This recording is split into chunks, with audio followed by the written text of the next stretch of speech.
Darasinmu na yau zai sanar da mu wasu daga cikin sounds na English. Kamar yadda muka sani English akwai letters sannan kuma akwai sounds. Wato English suna da alphabets kuma suna da sounds. Wasu alphabet ɗin ba yanda ka gansu haka ake furta su ba, akwai hanya daban ta yadda ake furta su. Darasinmu na yau za mu fara akan vowel, wato description ko kuma production na long E da kuma E sound. Kamar yadda za ku gani ga sounds nan guda biyu a nan wajen. Wannan E, wannan kuma E. Wannan ana ɗan ja yayin da ake furta shi E.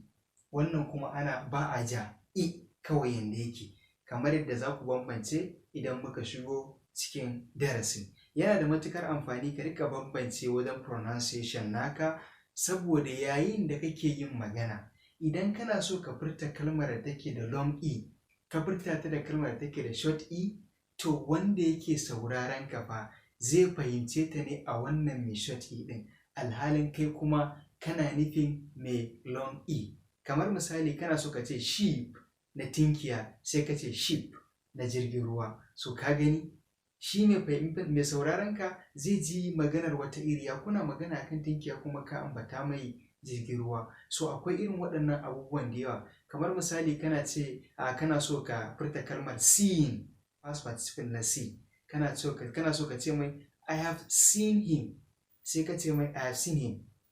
To idan ka ce mai seen yana nufin zunubi ko kuma sabo. Seen shi kuma yana nufin gani. So darasinmu ne zai nuna mana yadda za mu furta wasu daga cikin kalmomi da suke da alaƙa da E da kuma wanda suke da alaƙa da E sound. Kalmar ta farko a nan ita ce meat, wato nama. Yadda ake transcribing na wannan kalmar into English sounds shine haka.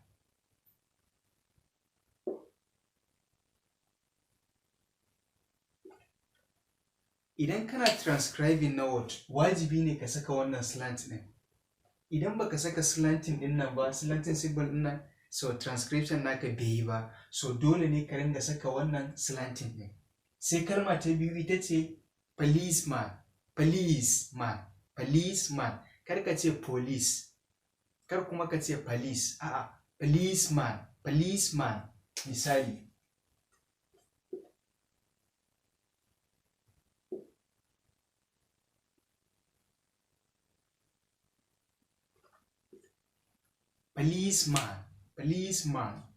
policeman.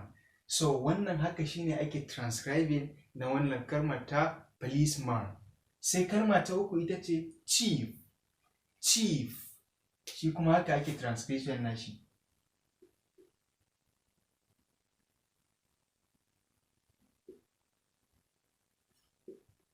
Shi kuma transcribing na shi shine haka, chief.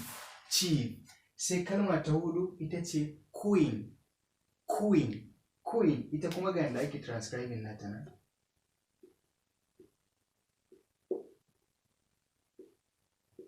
Ita kuma haka ake transcribing nata, queen. Sai kalma ta gaba ita ce people.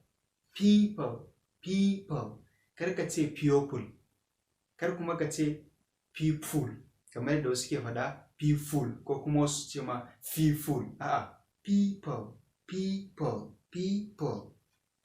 Gashi nan.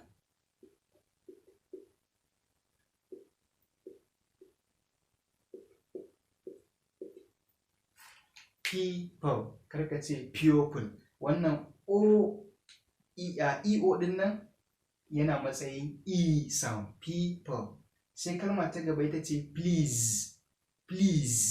Kar ka ce please. Wannan S ɗin ana furta ta ne a matsayin za. Misali gashi nan shi ma.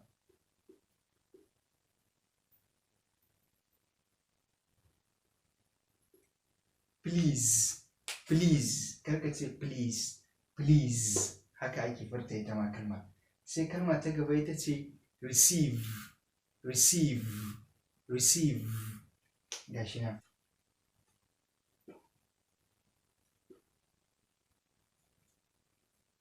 Ita ma wannan haka ake furta ta. Sai kalma ta gaba ceiling.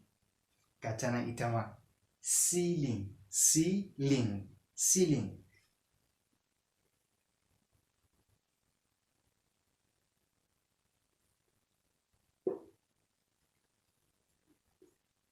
ita ma haka ake transcribing nata. Wanda bai karanta English ba ko kuma wanda baya yawan alaka da oral English zai ga waɗansu bakin sounds kamar wannan g sound, kamar wannan sound ɗin na c, wannan sound ɗin da dai sauransu. To insha Allah a hankali za ka zo ka fahimce su, ka rika bin darasin daki-daki. Sai kuma wannan ɓangaren sound na i sound, wannan ana furta shi i, wannan kuma ana furta shi i. Bambancin wannan da wannan shine wannan long sound ne, wannan kuma short sound ne. Wato ana furta wannan da tsayi, wannan kuma gajere ake furta shi. Kalma ta farko ana ita ce thin, thin. Gashi nan.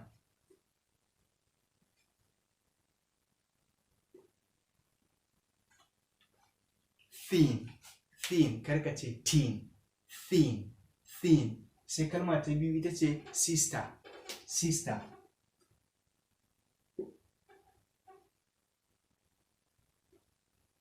Sister. Kalma ta uku ita ce fish, fish, fish. Gashi nan shi ma.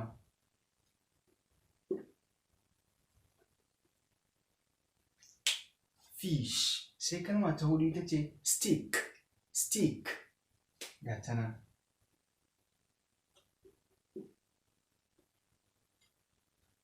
Stick. Kalma ta biyar ita ce reach, reach, reach. Gashi nan.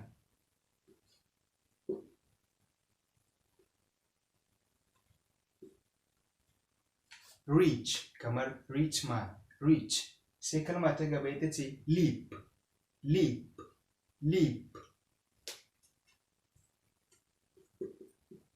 Ita wannan ba ta canjawa yanda take a rubuce a nan, haka ne transcription nata. Sai kalma ta gaba ita ce wind, wind. Ita ma wannan ba ta canjawa, haka take. Sai ta ƙarshe ita ma haka take, deep, deep.